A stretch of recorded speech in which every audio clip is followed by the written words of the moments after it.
Welcome दोस्तों, exam है .com में आपका स्वागत है। आज हम लोग आधुनिक भारत के बारे में पढ़ेंगे। आधुनिक भारत में आज हम लोग मैसूर के बारे में देखेंगे। पहला वीडियो में हम लोगों ने उत्तर मुगल काल के बारे में देखा था और दूसरे वीडियो में हैदराबाद और कर्नाटक के बारे में देखा था। आज हम लोग मैसूर के बारे में देखेंगे।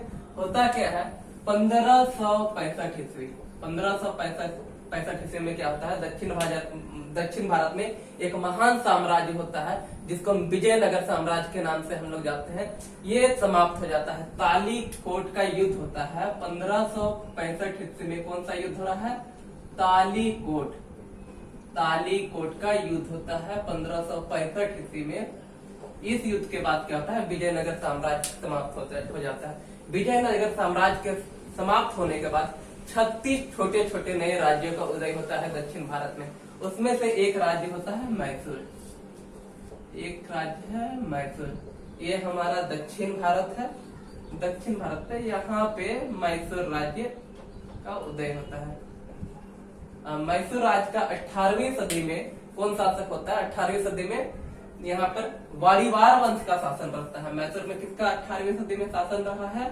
वाडीवार वंश। वाडीवार वंश का शासन रहा है। और वाडीवार वंश के राजा कौन है अभी इस समय? कृष्णराज चिक्का। क्या नाम है? माफ कीजिएगा, चिक्का कृष्णराज। चिक्का कृष्णराज ये राजा है। और ये बहुत शक्तिहीन राजा रहते हैं। इनके शासन काल के समय 2 मंत्री होते थे, 2 पद होता था। सबसे पहले जानिए, एक पद था सर्वाहारिक का, और दूसरा पद है दुलवई का। कौन सा पद है दोस्तों? दुलवई का पद है। सर्वाहारिक पद पे जो रहते हैं नंजराज के नाम के एक अधिकारी जो मंत्री रहते हैं वो आसीन रहते हैं इस पद पर। और दुलवई पर जो रहते हैं वो देवराज रहते हैं। कौन रहते हैं? देवराज। सर्वाहारिक पद पे नंदराज है, दुलवई के पद पे देवराज है। ये दोनों मंत्री क्या करते हैं, जितना शक्ति है अपने हाथों में ले लेते हैं और चिक्का कृष्णराज को क्या करते हैं, एक कठपुतली की तरह बना के रख देते हैं और मेन शासन इन्हीं लोग चलाते हैं।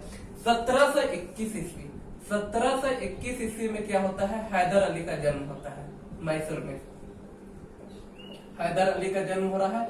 हैदर अली बहुत ही गरीब परिवार से रहता है। इनके पिता जो रहते हैं सैनिक रहते हैं मैसूर की सेना में। और ये भी जब जन्म लेता है तो इसका बचपन बहुत कष्टों से गुजरता है, पढ़ा लिखा ना रहता है और ये मैसूर की सेना में एक सामान्य सैनिक के रूप में शामिल हो जाता है। परंतु होता क्या है, ये बहुत तेज दिमाग का रहता है। ये अपने बुद्धि से धीरे धीरे करते 1755 ईस्वी में कहा डिंडीगुल का क्या बन जा रहा है, फौजदार बन जाता है। डिंडीगुल का फौजदार बन गया है। कौन बना है? हैदर अली। हैदर अली का जन्म कब हो रहा है? 1721 ईस्वी में। उसके बाद क्या होता है, जब ये फौजदार बन जाता है उसके बाद इसके अधीन जो भी सैनिक रहते हैं उसको पश्चिमी सेना के रूप में, जो पश्चिमी सैनिक जैसे शिक्षित होते हैं वैसा शिक्षा दिलवाने का कार्य करता है। डिंडीगुल में आधुनिक शस्त्रागार का निर्माण करवाता है फ्रांसीसियों के सहायता से। धीरे धीरे आगे बढ़ते जाता है। 1760 ईस्वी में क्या होगा, ये दुलवई के पद पर पहुंच जाता है। दुलवई के पद पर कौन थे? देवराज थे। उनको हटाकर खुद चला जाता है। और 1761 ईस्वी में कहता है हैदर अली जो रहता है मैसूर राज्य का सर्वोसर्वा हो जाता है, प्रमुख हो जाता है, पूरा सत्ता अपने हाथों में ले लेता है। लेकिन कोई उपाधि धारण नहीं करता है, कोई राजा का, सम्राट का उपाधि धारण नहीं करता है। इधर क्या होगा, दक्षिण भारत में देखिए हम लोग का दक्षिण भारत है। यहाँ पे मैसूर है, यहाँ पे कर्नाटक है, हैदराबाद है, मराठा है। ये वाला देखिएगा, ये केरल है। यहाँ मालाबार तट है। ठीक है, ये क्या है, ये देखिए हैदराबाद, यहाँ पे कर्नाटक, ये है मैसूर, ये मराठा साम्राज्य है यहाँ पे। अच्छा, इसका राज्य जो है ये तीनों राज्य सटा हुआ है, ठीक है। अब क्या होगा, यहाँ कर्नाटक में जो अंग्रेज और यहाँ दक्षिण भारत में अंग्रेजों और ब्रिटिशों के बीच क्या होता है, युद्ध चलते रहता है। और 1760 ईस्वी में क्या होता है, ब्रिटिश लोग जीत जाते हैं। ब्रिटिश लोग के जीतने के बाद ये मालाबार तट है, इस पे लगभग कब्जा हो जाता है। किसका, ब्रिटिश लोग का कब्जा हो जाता है। ये क्षेत्र बहुत महत्वपूर्ण है। किस दृष्टि से महत्वपूर्ण है, व्यापारिक दृष्टिकोण से यह क्षेत्र बहुत महत्वपूर्ण है। यूरोप से जो व्यापार होता था अधिकतर यही मार्ग से होता था। यह बंदरगाह था। यहाँ पर काली मिर्च की खेती होती थी। काली मिर्च की जो यूरोप में खूब मांग थी, यहाँ उपज सबसे अधिक होती थी। इसलिए ये क्षेत्र पर क्या होगा, मैसूर भी अपना पकड़ बनाने का कोशिश करेगा और ब्रिटिश लोग है उन लोग भी अधिपत्य अपना जमाने का यहाँ कोशिश करता है कि यहाँ से हम लोग को व्यापार करने में आसानी होगा। तो क्या होता है, धीरे धीरे यहाँ पे एक माहे है, देखिएगा यह माहे जो है ये फ्रांसीसी के अधीन है और ये मैसूर में ही आता है और मैसूर हैदर अली के भी संरक्षण में इन लोग है। तो क्या होगा, अब क्या होगा कि इन लोग का, और ये मैसूर और कर्नाटक का जो सीमा है वो सटा हुआ है, स्पष्ट नहीं है, क्लियर नहीं है कि कहां से कहां तक किसका सीमा है। इसका विवाद उत्पन्न हो जाता है किसके बीच, मैसूर और अंग्रेजों के बीच में। मैसूर भी था, अपना राज्य का विस्तार कर्नाटक में करना चाहता था। ब्रिटिश लोग भी थे, वो अपना क्षेत्र का विस्तार करना चाहते हैं। फलस्वरूप क्या होता है, दोनों के बीच में युद्ध होता है। कौन सा युद्ध होता है, प्रथम आंग्ल मैसूर युद्ध। प्रथम आंग्ल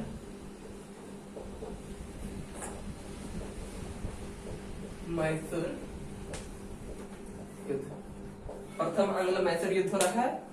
ये युद्ध कब होता है, 1768 से 1769 तक चलता है ये युद्ध।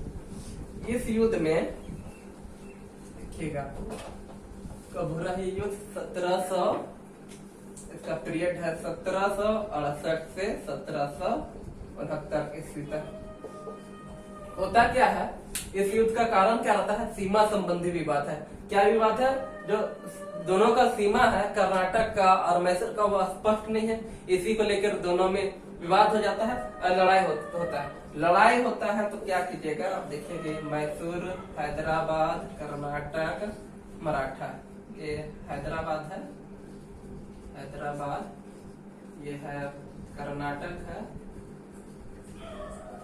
ये मैसूर है और ये मराठा है। मैसूर हैदर अली क्या करता है, मराठा को भी अपने साथ कर लेगा, हैदराबाद का निजाम को भी अपने साथ कर लेता है और ये लोग तीनों एक साथ होके ब्रिटिश के खिलाफ लड़ाई करता है।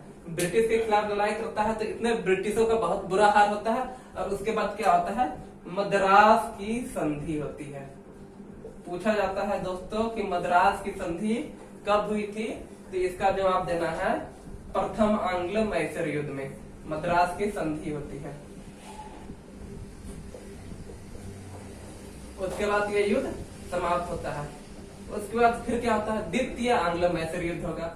द्वितीय आंग्ल मैसूर युद्ध कब होता है, द्वितीय आंग्ल मैसूर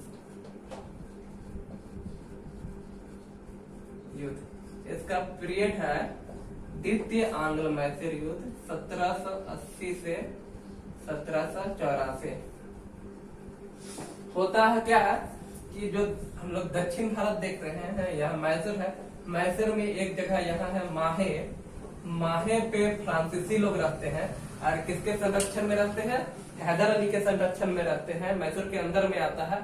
इस पे क्या करता है, हमला कर देता है। 1779 ईस्वी में ब्रिटिश लोग क्या करता है, माहे पे आक्रमण कर देता है। इससे हैदर अली बहुत क्रोधित होता है। क्रोधित होकर क्या करेगा, कर्नाटक पर हैदर अली आक्रमण कर देगा। 1780 ईस्वी में हैदर अली क्या करता है, 1780 ईस्वी में कर्नाटक में हमला कर दे रहा है। इस हमला करने के बाद द्वितीय आंग्ल मैसूर युद्ध का शुरुआत होता है। इसके बाद अंग्रेजों की तरफ से कौन, जनरल वेली लड़ते हैं। जनरल वेली को बुरी तरह से हरा देता है कौन, हैदर अली। और अरकट पे, कहा, अरकट नामक स्थान पे कब्जा कर लेता है। आरकट में कब्जा कर ले रहा है हैदर अली। उसके बाद क्या होगा, इस समय बंगाल के गवर्नर जनरल वारेन हेस्टिंग है। वारेन हेस्टिंग दूसरे अधिकारी को भेजते हैं, दूसरे अधिकारी के साथ फिर युद्ध होता है किसका, हैदर अली का 1782 उसी समय होता है। उस समय हैदर अली हार जाता है। हैदर अली तो उस समय हार जाता है, लेकिन उसका कोई राजनीतिक परिणाम नहीं निकलता है। फिर दोनों के बीच में होता है, ब्रिटिश और हैदर अली के बीच में 1782 ईस्वी में 1782 ईस्वी में फिर युद्ध होगा।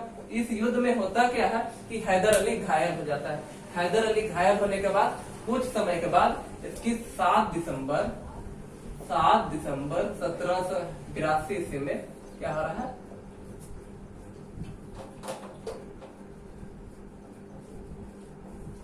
7 दिसंबर 1782 ईस्वी में हैदर अली की मृत्यु हो जाती है। मृत्यु हो जाएगा तब तो मैसूर की तरफ से कौन लड़ेगा, तो मैसूर की तरफ से हैदर अली का जो बेटा टीपू सुल्तान लड़ता है। टीपू सुल्तान लड़ता है। फिर 1784 में क्या होता है, संधि होती है, ब्रिटिशों और टीपू सुल्तान के बीच में संधि हो जाता है 1782 ईस्वी में। 1782 ईस्वी में कौन सा संधि हो रहा है, मंगलोट की संधि होती है। माफ कीजिएगा, 1784 में मंगलोट की संधि होती है टीपू सुल्तान और अंग्रेज के बीच में। 1784 में मंगलोट की संधि।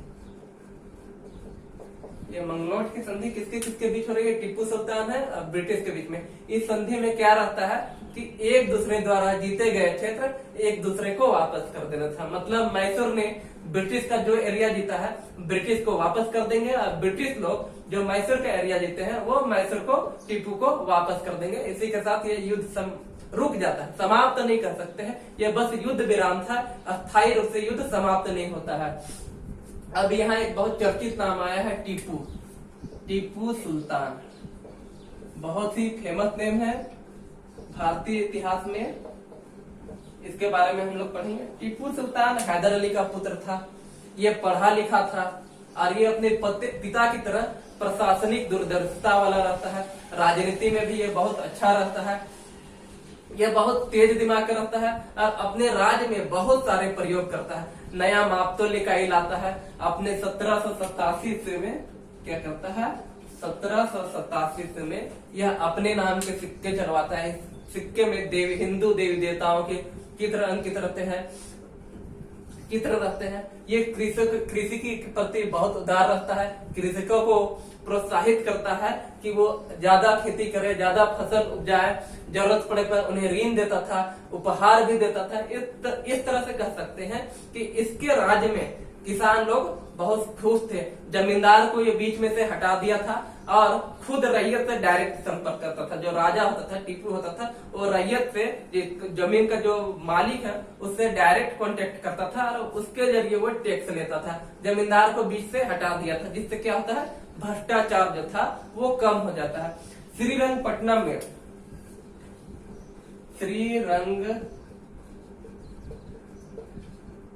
में क्या करता है टीपू, श्रीरंगपट्टनम में जैकोबिन क्लब का स्थापना करता है। जैकोबिन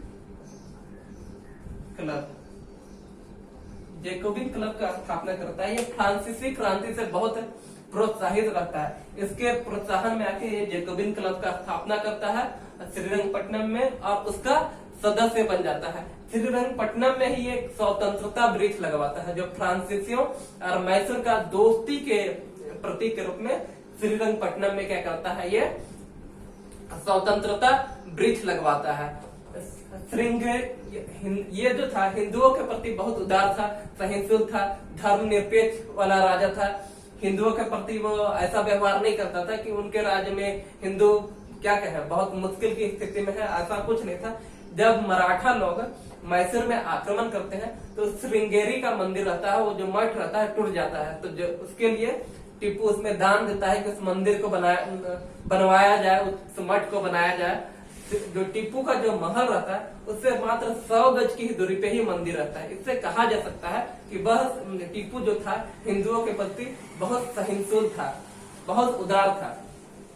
अब क्या होगा 1770, अब यहाँ देखेंगे ये जो मैसूर है, यहाँ पे एक कोनानूर नाम का जगह है, ठीक है। एक कालीकट है,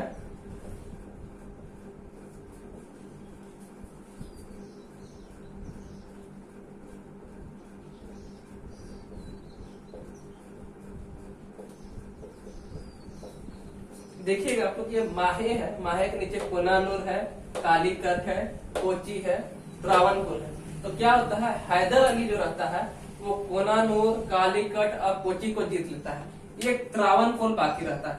ये जो चारों एरिया देख रहे हैं आप, ये केरल वाला सेक्टर में है, केरल पे है। अब क्या है, टीपू अपना राज्य का विस्तार करना चाहता है, अपने राज्य को बढ़ाना चाहता है, इसलिए त्रावणकोर को वो जीतने का प्लान बनाता है। लेकिन इधर त्रावणकोर का संरक्षण कौन कर रहे थे, ब्रिटिश लोग कर रहे थे। ब्रिटिश लोग अब क्या करेंगे, ये मराठा लोग जो थे, हैदराबाद का निजाम था, उसको अपनी ओर कर लेते हैं, अपनी ओर मिला लेते हैं और टीपू के खिलाफ संगठित हो जाते हैं। टीपू क्या करता है, 1790 ईस्वी में त्रावणकोर में हमला कर देगा, आक्रमण कर देगा। यहीं से तृतीय आंग्ल मैसूर युद्ध की शुरुआत होती है।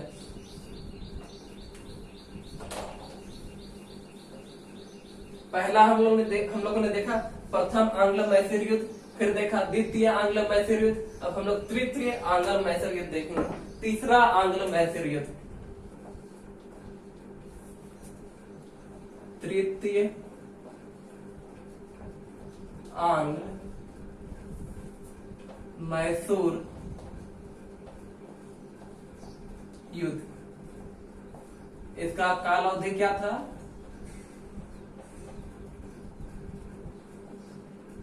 1790 से 1792 ईस्वी तक, 1719 से 1792 तक। तृतीय आंग्ल मैसूर युद्ध 1790 से 1792 तक चलता है। 1790 में त्रावणकोर में क्या होगा, टीपू हमला कर देगा, इधर ब्रिटिश लोग लड़ेंगे। इसमें क्या होता है, टीपू की बहुत बुरी तरह की हार हो जाती है। मैसूर का आधा हिस्सा ब्रिटिश और उनके सहयोगी कौन है, मराठा लोग है, हैदराबाद है, इनको दे देना पड़ता है। और क्या होता है कि टीपू की हार होती है और 3 करोड़ रुपया हर्जाना के रूप में टीपू को देना पड़ता है। किसको, ब्रिटिश लोग को देना था। अब जब तक ये 3 करोड़ रुपया नहीं देगा तब तक टीपू के जो 2 बेटे थे, दोनों बेटों को ब्रिटिश लोग बंदी बना के रख लेता है। अब क्या होगा, आधा हिस्सा जब मैसूर का चला जाएगा टीपू के पास से, तो वह काफी छोटा हो जाएगा, जो टैक्सेशन था वो काफी कम हो जाएगा। तब ये आप देखिएगा, यहाँ से जो होगा, मैसूर राज्य समाप्त होने की स्थिति में है, टीपू का लास्ट समय चल रहा है। और इसके बाद क्या होगा कि चतुर्थ आंग्ल मैसूर युद्ध में टीपू सुल्तान मर जाएगा और मैसूर को ब्रिटिश राज्य में शामिल कर लिया जाता है। तो इसके बाद क्या होता है, चतुर्थ आंग्ल मैसूर युद्ध होता है।